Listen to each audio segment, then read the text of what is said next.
ಮೇಷ ಸೇರಿ ಈ 5 ರಾಶಿಯವರ ಜೀವನದಲ್ಲಿ ಮಹಾ ತಿರುವು. ಗುರುವಿನಿಂದ ಅದೃಷ್ಟದ ದಿನಗಳು ಕಾದಿವೆ. ನಮಸ್ಕಾರ ಸ್ನೇಹಿತರೆ, ಶಿವಲೋಕ ಚಾನಲ್ಗೆ ಸ್ವಾಗತ. ತಪ್ಪದೆ ಈ ವಿಡಿಯೋನ ಕೊನೆಯವರೆಗೂ ನೋಡಿ. ನಿಮ್ಮದು ಯಾವ ರಾಶಿ ಅಂತ ಕಮೆಂಟ್ ಮಾಡಿ. ಜ್ಯೋತಿಷ್ಯದಲ್ಲಿ ಅತ್ಯಂತ ಶುಭ ಗ್ರಹವಾದ ಗುರುವಿನೊಂದಿಗೆ ಚಂದ್ರನ ಸಂಯೋಗವಾಗುವುದು.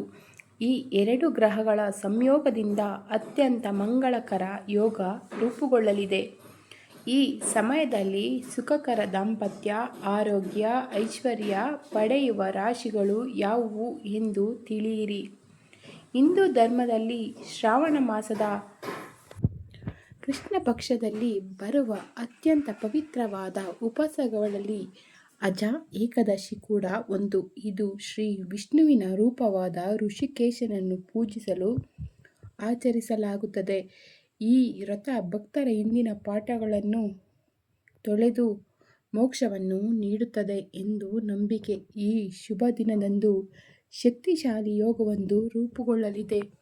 ಇದು ಜಾತಕದಲ್ಲಿ ಬಲವಾದ ಸ್ಥಾನದಲ್ಲಿ ಇರುವ ರಾಶಿಯವರಿಗೂ ಹಿಂದೆಂದೂ ಕಾಣದ ಹಣ, ಅದೃಷ್ಟ, ಸಂತೋಷ ಹಿಂಬಾಲಿಸುವುದು.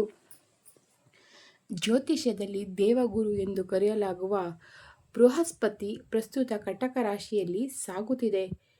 ಕಟಕ ಚಂದ್ರನಾಳುವ ರಾಶಿಯಾಗಿದೆ. ಹೀಗಿರುವಾಗ ಅಜ ಏಕಾದಶಿಯಂದು, ಅಂದರೆ ಸೆಪ್ಟೆಂಬರ್ 7 ಸಂಜೆ 12:30ಕ್ಕೆ ಚಂದ್ರ ಕಟಕ ರಾಶಿಗೆ ಸಾಗುವುದು. ಈ 2 ಗ್ರಹಗಳ ಸಂಯೋಜನದಿಂದಾಗಿ ಗಜಕೇಸರಿ ಯೋಗ ರೂಪುಗೊಳ್ಳುವುದು. ಈ ಯೋಗದ ಪ್ರಭಾವ ಸೆಪ್ಟೆಂಬರ್ 9ರವರೆಗೆ ಇರಲಿದೆ. ಇದು ಕೆಲ ರಾಶಿಯವರ ಅದೃಷ್ಟದ ದಿನಗಳನ್ನು ಪ್ರಾರಂಭಿಸುವುದು.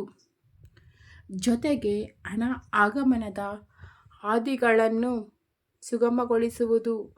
ಹಾಗಾದರೆ ಜ್ಯೋತಿಷ್ಯದ ಪ್ರಕಾರ ಈ ಸಮಯದಲ್ಲಿ ಯಾವ ರಾಶಿಯವರಿಗೆ ಗುರುದೇವನ ಅನುಗ್ರಹ ಸಿಗಲಿದೆ, ಯಾವ ರಾಶಿಯವರ ಅದೃಷ್ಟ ಬೆಳಗುವುದು ಎಂದು ತಿಳಿಯೋಣ.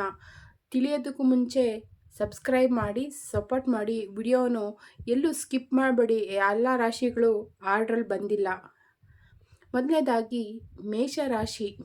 ಸೆಪ್ಟೆಂಬರ್ 7ರಿಂದ 9ರವರೆಗೆ ಮೇಷರಾಶಿಯವರ ಜೀವನದಲ್ಲಿ ಹಿಂದೆಂದೂ ಕೇಳಿ ಕಂಡಿರಿಯದ ಬದಲಾವಣೆಗಳು ಆಗಬಹುದು. ಅಜ ಏಕಾದಶಿಯಂದು ಶ್ರೀ ವಿಷ್ಣುದೇವನ ಕೃಪೆಯಿಂದ ನಿಮ್ಮ ಆರ್ಥಿಕ ಸ್ಥಿತಿಯಲ್ಲಿ ಬದಲಾವಣೆಗಳನ್ನು ನೀವು ಕಾಣುವಿರಿ. ಏಕೆಂದರೆ ನಿಮ್ಮ ಜಾತಕದ ಅತ್ಯಂತ ಶುಭ ಸ್ಥಾನದಲ್ಲಿ ಗುರು ಹಾಗೂ ಚಂದ್ರ ಒಟ್ಟಿಗೆ ಸೇರಲಿವೆ. ಇದರಿಂದ ನಿಮ್ಮ ಹಣದ ಅರಿವು ಹೆಚ್ಚಾಗುವುದು. ಬೃಹಸ್ಪತಿ ಗುರುವಿನ ಅನುಗ್ರಹದಿಂದ ಕೆಲಸ ಮಾಡುವವರಿಗೆ ಬಡ್ತಿ ಸಿಗುವ ಸಾಧ್ಯತೆಗಳು ಉಂಟು. ಅಜ ಏಕಾದಶಿಯಂದು ಗುರುಕೃಪೆಯಿಂದ ಈ ರಾಶಿಯ ಶ್ರಮಿಕರಿಗೆ ಹೆಚ್ಚಿನ ಲಾಭವಿದೆ. ನೀವು ಹೊಸ ಆದಾಯದ ಮೂಲಗಳನ್ನು ಸೃಷ್ಟಿಸುವಿರಿ. ದೈಹಿಕ ಆರೋಗ್ಯ ಚೆನ್ನಾಗಿರುತ್ತದೆ. ಯಾವುದೇ ಕೆಲಸದಲ್ಲಿ ಆಗಲಿ ಅದೃಷ್ಟದ ಸಂಪೂರ್ಣ ಬೆಂಬಲ ಇರಲಿದೆ. ಜೊತೆಗೆ ಕೆಲಸದಲ್ಲಿ ಉನ್ನತ ಅಧಿಕಾರಿಗಳ ಸಹಾಯದಿಂದ ನೀವು ಕೆಲಸವನ್ನು ಯಶಸ್ವಿಯಾಗಿ ಪೂರ್ಣಗೊಳಿಸುತ್ತೀರಿ. ಈ ಸಮಯದಲ್ಲಿ ನೀವು ಬಹಳಷ್ಟು ಹಣವನ್ನು ಉಳಿಸಬಹುದು. ಆರೋಗ್ಯದ ದೃಷ್ಟಿಯಿಂದ ದೀರ್ಘಕಾಲದ ಆರೋಗ್ಯ ಸಮಸ್ಯೆಗಳು ಕೊನೆಗೊಳ್ಳುತ್ತವೆ ಮತ್ತು ನಿಮ್ಮ ಆರೋಗ್ಯ ನಿಮ್ಮ ಎಲ್ಲ ಕಾರ್ಯಗಳಿಗೂ ಉತ್ತಮ ರೀತಿಯಲ್ಲಿ ಸಹಕಾರ ನೀಡುವುದು. 2ನೇ ರಾಶಿ ಯಾವುದಪ್ಪ ಅಂದರೆ ಮಕರ ರಾಶಿ. ಮಕರ ರಾಶಿಯವರಿಗೆ ಸೆಪ್ಟೆಂಬರ್ 7ರಿಂದ ಅತ್ಯಂತ ಶುಭ ದಿನಗಳು ಶುರುವಾಗಲಿವೆ. ಅಜ ಏಕಾದಶಿಯಂದು ಶ್ರೀ ವಿಷ್ಣುವಿನ ಅನುಗ್ರಹದಿಂದ ನೀವು ಮಾಡುವ ಕಾರ್ಯಗಳಲ್ಲಿ ನೀವು ಯಶಸ್ಸನ್ನು ಪಡೆಯುವಿರಿ. ಏಕೆಂದರೆ ನಿಮ್ಮ ಜಾತಕದ 7ನೇ ಮನೆಯಲ್ಲಿ ಗಜಕೇಸರಿ ಯೋಗ ರೂಪುಗೊಳ್ಳುವುದು. ಈ ಯೋಗ ನಿಮಗೆ ಎಲ್ಲವನ್ನೂ ಜಯಿಸುವ ಶಕ್ತಿಯನ್ನು ನೀಡುತ್ತದೆ. ನಿಮ್ಮ ಅದೃಷ್ಟ ಬೆಳಗಲಿದೆ. ನಿಮಗೆ ಉತ್ತಮ ಆರ್ಥಿಕ ಲಾಭಗಳು ಹುಡುಕಿಕೊಂಡು ಬರುವ ಸಮಯ ಕೂಡ ಇದು. ದೀರ್ಘಕಾಲದಿಂದ ಬಾಕಿ ಇರುವ ಕೆಲಸಗಳು ಯಶಸ್ವಿಯಾಗಿ ಪೂರ್ಣಗೊಳ್ಳುತ್ತವೆ. ವಿದೇಶದಲ್ಲಿ ಅಧ್ಯಯನ ಮಾಡಲು ಬಯಸುವ ವಿದ್ಯಾರ್ಥಿಗಳ ಆಸೆಗಳು ಈಡೇರುವ ಸಮಯ ಇದು. ಕೆಲಸ ಮಾಡುವವರಿಗೆ ಬಡ್ತಿ, ಸಂಬಳ ಹೆಚ್ಚಳವಾಗುವುದು. ಮೂರನೇ ರಾಶಿ ಯಾವುದಪ್ಪ ಅಂದರೆ ತುಲಾ ರಾಶಿ. ಅಜ ಏಕಾದಶಿ ತುಲಾ ರಾಶಿಯವರ ಜೀವನದಲ್ಲಿ ಹೊಸ ಬೆಳಕನ್ನು ತರಲಿದೆ. ವಿಷ್ಣುವಿನ ವಿಶೇಷ ಅನುಗ್ರಹದಿಂದ ಈ ಸಮಯದಲ್ಲಿ ಕುಟುಂಬದಲ್ಲಿ ನೆಮ್ಮದಿಯ ವಾತಾವರಣ ಉಂಟಾಗಲಿದೆ. ಅನ್ಯೋನ್ಯತೆ ಹೆಚ್ಚಾಗಲಿದೆ. ನಿಮ್ಮ ದಾಂಪತ್ಯ ಜೀವನವು ಸಿಹಿಯಾಗಿರುವ ಸುವರ್ಣ ಕಾಲವಿದು. ಪ್ರೇಮ ಜೀವನ ಮೊದಲಿಗಿಂತ ಉತ್ತಮವಾಗಿರುತ್ತದೆ. ವಿದ್ಯಾರ್ಥಿಗಳಿಗೆ ಇದು ಅದ್ಭುತ ಸಮಯ. ಓದಿನಲ್ಲಿ ಹಾಗೂ ಹೊಸ ವಿಚಾರದಲ್ಲಿ ಕಲಿಯುವ ಆಸಕ್ತಿ ದ್ವಿಗುಣವಾಗುವುದು. ಸರ್ಕಾರಿ ಹುದ್ದೆಗಾಗಿ ತಯಾರಿ ನಡೆಸುತ್ತಿರುವವರಿಗೆ ಶುಭ ಸುದ್ದಿಗಳು ಬರಬಹುದು. ನಿರುದ್ಯೋಗಿಗಳ ಮುಖದಲ್ಲಿ ಮಂದಹಾಸ ಮೂಡುತ್ತದೆ.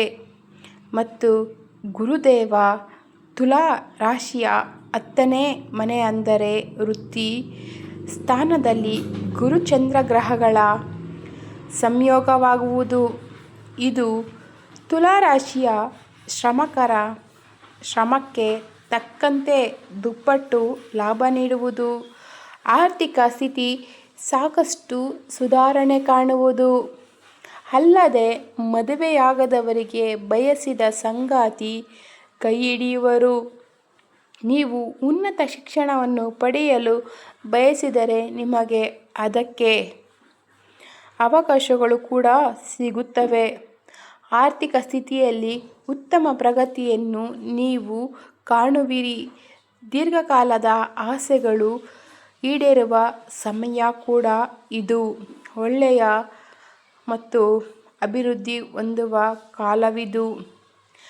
4ನೇ ರಾಶಿ ಯಾವುದಪ್ಪ ಅಂದರೆ ಕನ್ಯಾ ರಾಶಿ. ಅಜ ಏಕಾದಶಿ ಎಂದು ಕನ್ಯಾ ರಾಶಿಯವರ ಬಾಳು ಬೆಳಗುವುದು.